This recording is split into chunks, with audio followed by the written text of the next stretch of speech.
Hey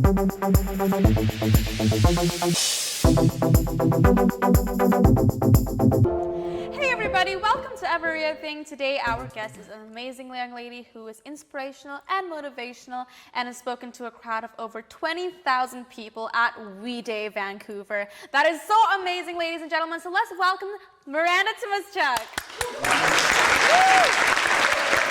Hi Miranda, how are you? I'm good, how are you? I am good, thank you. I like what you're wearing. Thank you. I like the red hair. Yeah, we're matching. Wow. So first of all, wow, We Day Vancouver. Yeah. That is amazing. Like We Day. Let's just give her a big round of applause for just that. That is awesome. So what was it like to speak in front of such a big crowd? I thought I was going to be really nervous. I was actually more nervous for the rehearsal. I was in front of just a few people and I kept messing up and I was so scared and I'm like, oh no, when I get up in front of all these other people, what's it going to be like? But just the energy in the room was so amazing and all these youth wanting to make a difference. It was just so much fun to be on that in stage. a positive environment. Yeah, Can you tell me a little bit more about what your speech covered?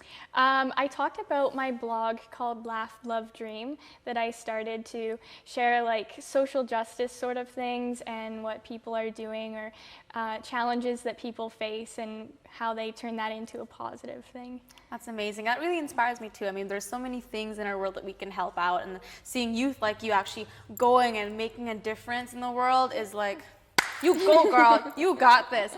So what do you think is the biggest thing that you learned from your We Day experience?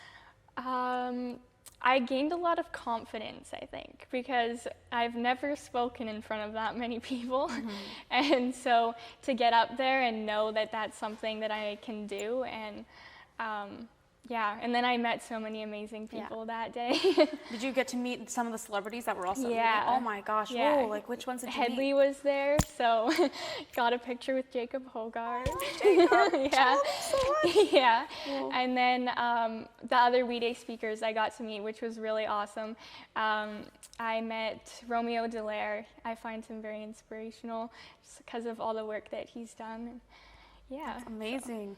Wow, so you have so many awards here because of her. You're a very, achieved young lady, and so you had the Queen Elizabeth II Diamond Jubilee Medal, right? Yeah. And of course you have like everything here. So can you Yeah. tell me a little bit more about what everything is for? So this is the Queen Elizabeth II Diamond Jubilee Medal.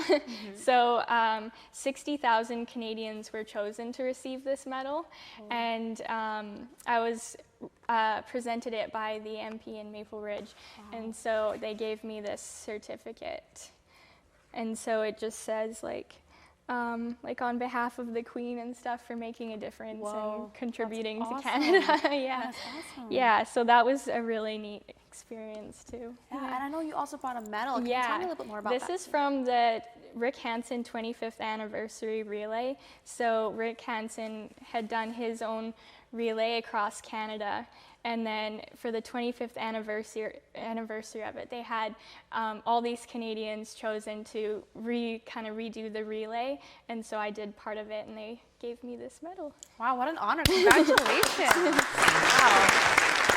One thing I really like about you, Miranda, is that your blog is like a voice for many of us youth, right? You're talking about things that we want to see happening in the world. You update us on, things that are happening in our community, right? And so I want to learn more a little bit about you and your blog. What inspired you to make it? And could you also maybe tell our viewers out there what it's about? My blog is about the things that people are doing to make a difference, or different social justice things that people can get involved in, and sometimes stuff that challenges that people have faced and what they've done to turn that into a positive thing. Amazing! Wow. So speaking of your blog, through your blog, what do you hope? How do you hope it will leave impact on the lives of others? Like, what do you want people to remember from it? I really want it to bring awareness to different issues and to show people how easy it is for them to do something to change the lives of others. Inspirational, very inspirational. I know that on your blog you also have posts that are the word of the month, right? Oh, yes. So tell me a little bit more about these posts. It's very, very interesting. Like, what inspired you to do them, and what's the reason behind them? I was actually in Ghana, and a lady that I find very amazing, Robin Wizawadi, she is a We Day speaker, and she works for Me to We and Free the Children. I was talking to her and she said that she does this thing where each month she kind of focuses on a word, and so she suggested that I try that. And so when I got home, I was like, oh, that's such a cool idea. And I have these little cards. I should have brought them. Yeah. They have like a word on them, and actually when I was in the hospital once, a social worker gave them to me, and they're really neat. They have a different word on each card, and then it explains the word and how it kind of fits into your life. So I have one of those for each month, and I read it and focus on that. And yeah, and then I write about it on my blog. And wow, yeah, that is so cute. What would you say, by the way, is the word of your life? Like something to describe what kind of life you want to lead, the legacy you want to leave behind. I'd have to say courage. Mm-hmm. Yeah. Yeah. Yeah. Awesome. Well, you go, girl. You're already there. I'm not even worried. So I know that you're not only helping out through your blog, but you also are, of course, in social justice. You're really, going out in the community and making the world a better place. So tell me a little bit more about the Pay It Forward program. Okay, I started the Pay It Forward Fund at the Royal Columbian Hospital after I had spent a lot of time there having surgeries. And one day after having a surgery, I was at home and I was like, I need to do something to kind of give back, because the hospital had helped my family so much, and it's expensive when your kids are staying there, and like parking costs adds up and all of that. So I just decided I'd start fundraising and call it the Pay It Forward Fund. Kind of, I'm paying it forward to help other people. And so the money was used for anything that parents might need support with while their children are in the hospital, just to make the stay easier and so they can be there for their kids. And, yeah. That's really sweet. And speaking of paying it forward, your first fundraiser that you've ever done, can you tell me a little bit more about that, like how it started and what cause it was for? The first fundraiser that I did was for the Canadian Orthopedic Foundation, and it was a little bit after I had limb lengthening surgery. And so I went door to door asking people if they wanted to donate to this organization, and then I'd go to a walk that they used to hold called Hip Hip Hooray, and yeah, and so I fundraised for that, and I really wanted to help other people sort of dealing with things like me. So that's kind of how it got started, and then it kind of just went from there. Oh, nice. Is that what you would say is what motivated you to just do all this stuff, is help people who are struggling with the same things? Or? I think so, yeah. Like, I've been faced with so many challenging things, and along the way there's been so many people that have supported me and been there for me, and I don't know how I could do it without those people, so I want to be that person for others and do what I can and like have a purpose for my life. That's amazing. Well, you are such an inspiration, Miranda. And for all of you guys out there, you do not want to miss the rest of this episode, because we are going to learn exactly what she is doing out there to help all of us out here, and hopefully also make you guys put impacts on each other's lives as well. So stay tuned and keep watching. We'll be right back after the break.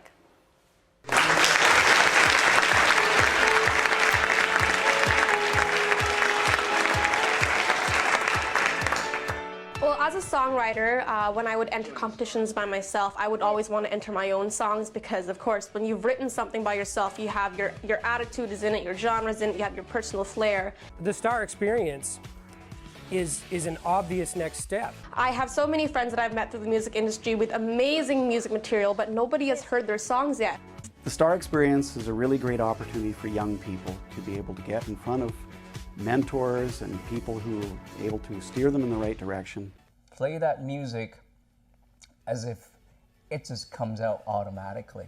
Play that music like it's part of you.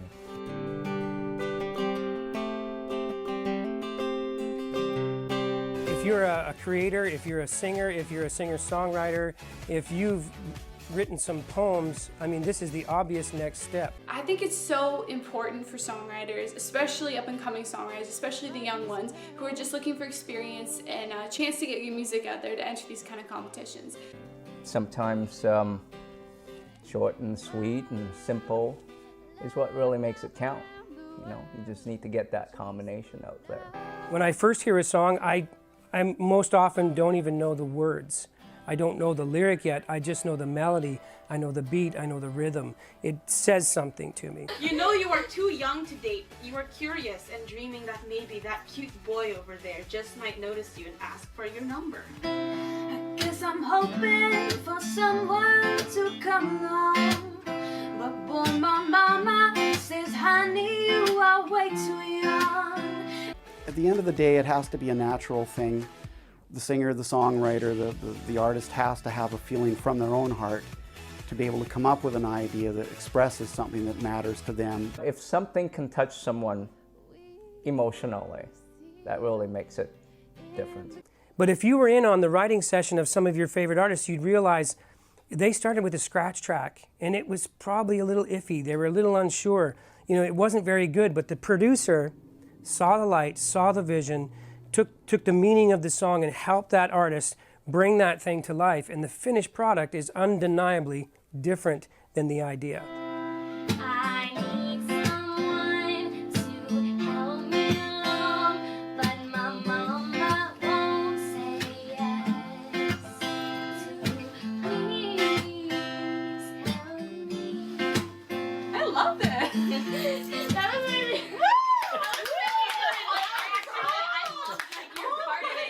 You have an opportunity here to reach a lot of people with your songs, with your talent, to find interest in people and doors that can open for you that you didn't know existed prior to this.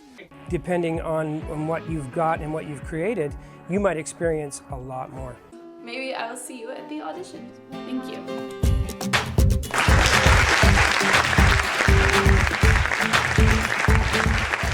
Hey everybody, so we are here with Miranda, Tymoschuk, and a very inspirational young lady who spoke at We Day Vancouver. Oh my goodness. You rock, girlfriend. So I want to learn more about your other projects, such as Make BC Smile. So can you tell me a little bit more about it and what the goals are? So Make BC Smile was started by my friend Jenna and I, and the idea kind of came about one summer. My leadership teacher told me to go stand out on the highway and hold a positive sign. And I was like, that's a little bit weird. I was like, I'm not going to go out onto the highway and do that by myself. But then our leadership class did it, and it was actually inspired by something called Make BC Smile. It was started in Washington, D.C., or sorry, Make DC Smile in Washington, D.C. And so we watched the video and we did that with our class in leadership. And then my friend and I kind of just like, our ideas kept coming and we were like, hey, we need that guy to come here. We were planning a conference and we just came up with all these different things. And so now we have this campaign. It's just to promote random acts of kindness and get youth in schools involved in positive things. And yeah. Oh, I remember they did that this year too, because I remember I saw the in the posters, newspaper. right, the ones that say honk if you love someone, Yeah. right? Oh, those are so cute. I love them. Yeah. Oh, leadership is always It's such a fun it's a time. neat experience because at first people driving by, they think you're protesting something, and then they see the signs and they slow everyone's down just and they're like, like, oh my gosh, yeah. So talking again about Make BC Smile, were there any challenges that you were facing while pursuing the project, and how were you able to move past them? Well, one challenge was when we were planning a conference and I said to my friend, hey, we should fly the guy out here. And he was like, how are we gonna do that? Like, we can't just fly a guy from DC here for our conference. But we made it happen. Like, we talked to the school district and yeah. And then sometimes people think it might be a weird idea to hold signs up, or it's kind of outside your comfort zone sometimes, the things that you do to make a positive difference in other people's lives, but it ends up like just being able to step out of your comfort zone a little bit brings that more positive, and then you get used to it. And you just gotta radiate the good vibes, Yeah. right? And then that's how the world becomes a better place, is you just be kind to one another. Exactly. That's awesome. Wow, you know, you gotta keep me in the loop. I wanna come to everything now.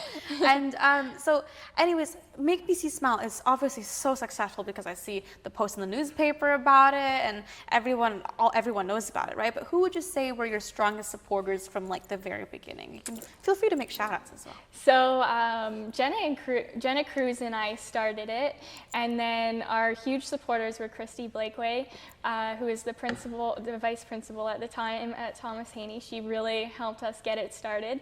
And then Masood Adipur from Washington, D.C. and his girlfriend Bonnie.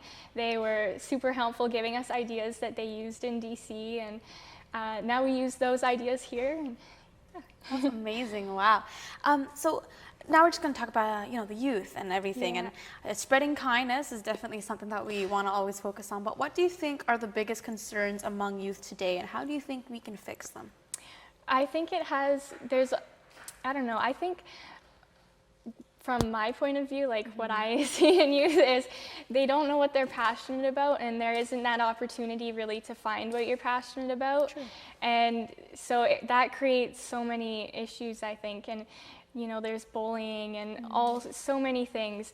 And just if people knew what they were passionate about, they'd have that to work towards. And yeah, like in high school, everyone does the same thing. And yeah, it's hard for youth to find their passions. And I'm so glad that I've had the opportunity to find mine and know exactly what I want to work towards. But yeah. Totally.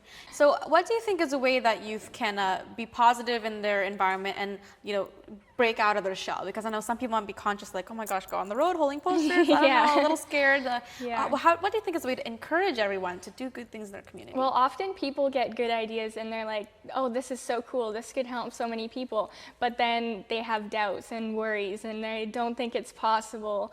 And then or it's totally out of their comfort zone and they're nervous about it.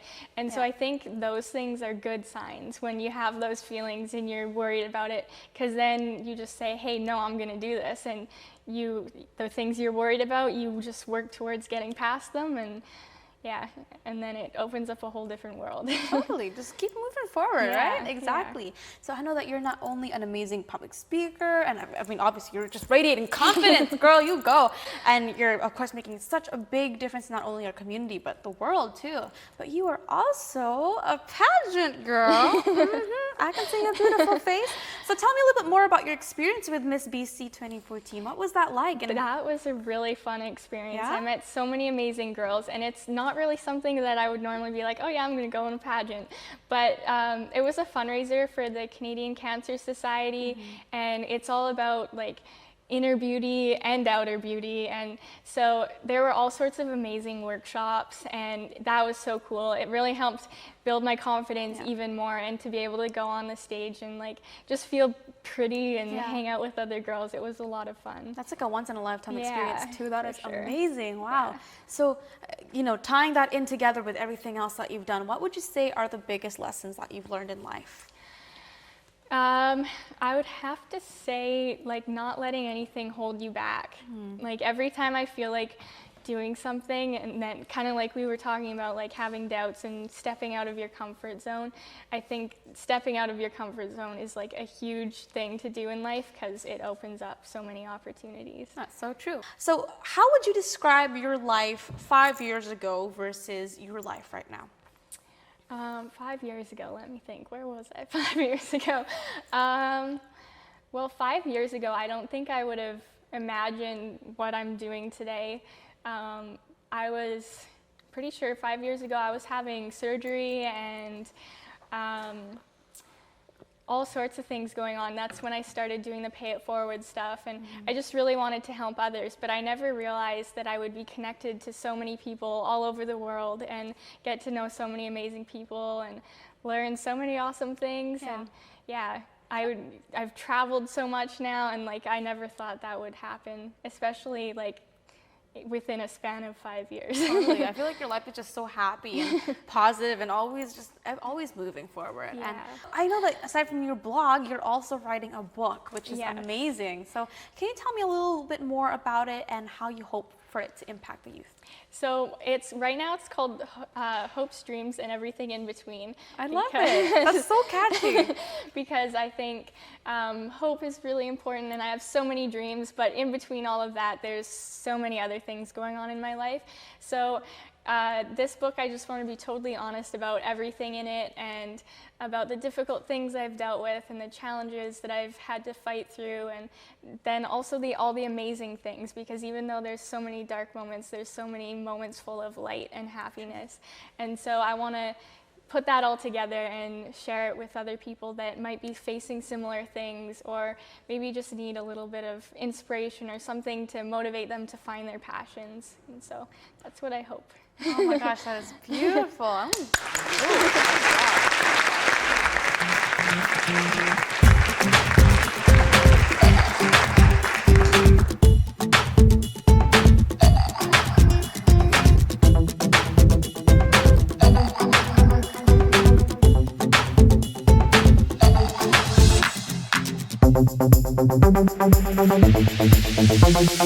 you. Hey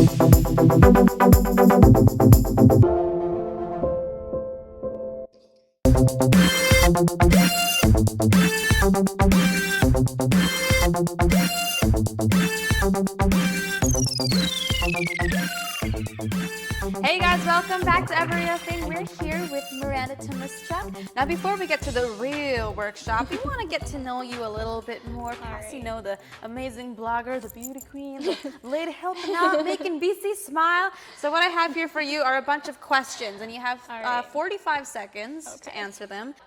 What's your all-time favorite book? My Maths I Life. Most memorable trip?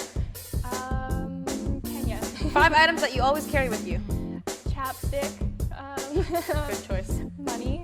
Also good. I always wear a bracelet. What else do I have? There's lots of garbage in my purse.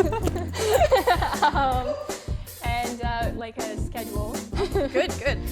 If you were reincarnated as an animal, what animal would you be? A giraffe. Favorite word of the day? Hope. All-time favorite tearjerker movie? That's a good one. I don't know. I was crying when I was watching American Idol the other day. There you go. That We'll counts. just use that one. That counts. Okay. Favorite travel opportunity? Ghana or India? Oh, I can't choose one. I love Ghana and I haven't been to India yet, so.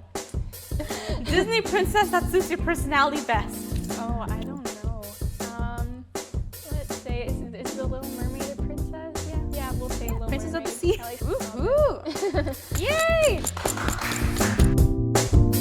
All right, everybody, so we're here with our first workshop called Sneak in a Word. And our topic is we have to discuss influential women in our world. Now, in front of us here are a bunch of different sayings or words that we have to somehow casually put into our conversation. We got to keep it fluent. We got to keep it just going. And we have 3 minutes to use up everything. So, all right. Angelina Jolie is so pretty and she wears really pretty, beautiful makeup, but she also is a good person. Oh, that's awesome. And she really enjoys eating pizza, doesn't she? Oh yeah, I think so. Sometimes if you run out of using a pizza slicer, I hear that nail cutters are also very good. And she proves that you can do anything. They're clean first. Yeah, you gotta sanitize that. Yeah, you can use the bed sheet to clean the nail clippers. Yeah, just wipe it off. Wipe it off. Why not? And I had a bed sheet and it had Betty Boop patterns all over it. Yeah, it was great. Except sometimes the stains get in her face, but you gotta work with it. Yeah. Work with it, girl. I'm so nervous. What is it? Yeah. So while you're in your Betty Boop sheets, you can hang out with a crustacean. Hang out with a crustacean. Yeah. Since it's stained, you want to put it in with the dirty laundry and mix it in the washing machine. Wash away the hate from the world. Yeah. Rinse away the haters. Yeah.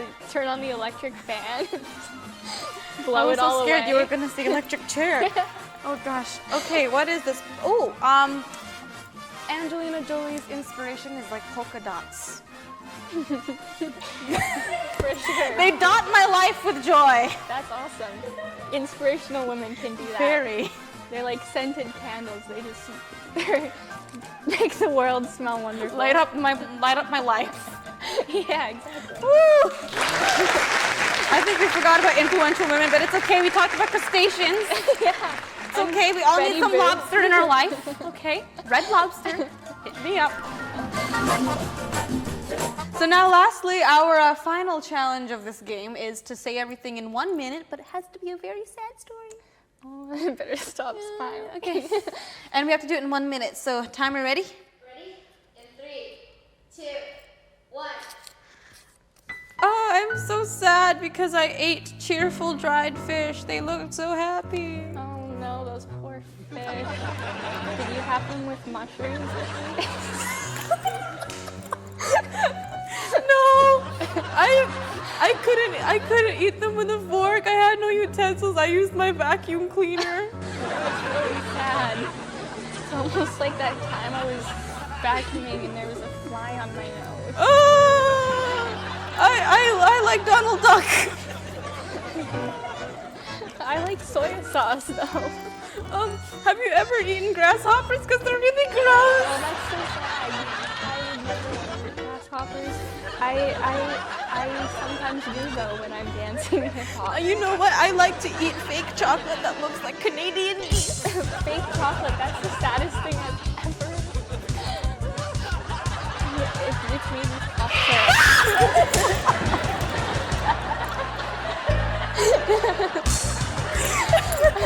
What was that last one? Cough syrup. Cough syrup. Canadian geese made out of cough syrup. Buckley's hit me up. Ooh. Well, it was amazing having you here. We talked about so many amazing things like Wolverine and Angelina Jolie, Canadian geese, crustaceans. Oh, I love crustaceans. But you know what else I love? You. Oh.